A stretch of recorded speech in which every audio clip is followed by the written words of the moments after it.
Music by Pramod परदेसी।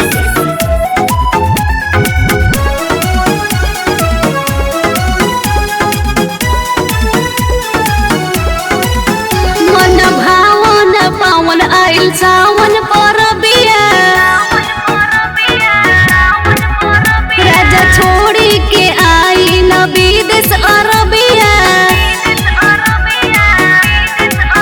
मन भावन पावन आइल सावन परबिया, राजा छोड़ी के आई न विदेश अरबिया।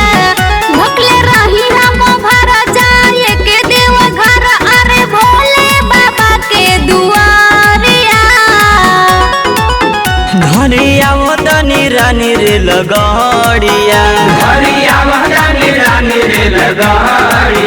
धनी कर तू तैयारी लेके आवतानी हम कावरिया। लेके आवतानी हम कावरिया।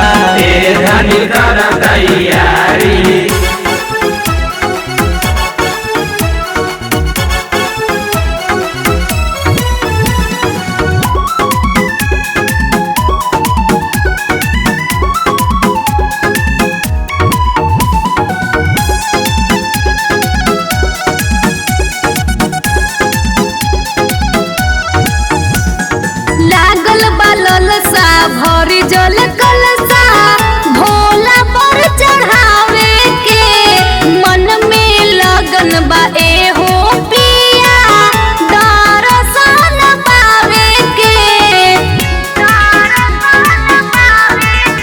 असुल के चलब संगे हम रनिया, तू चढ़ाई लिहा गंगा जल पनिया।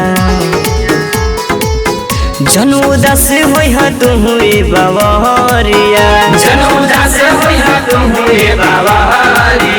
धनी कर तू तैयारी लेके आवतानी हम कावरिया।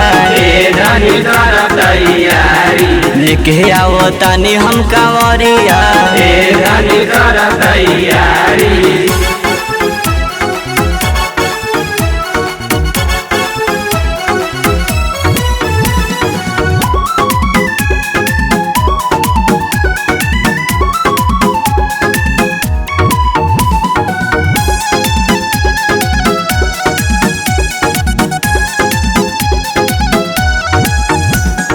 पहिला सोमारी लेके जात बड़े गाड़ी, पारा मध मुकेश हो। देखी सबिंदा राज के मन में हो खता कलेश हो।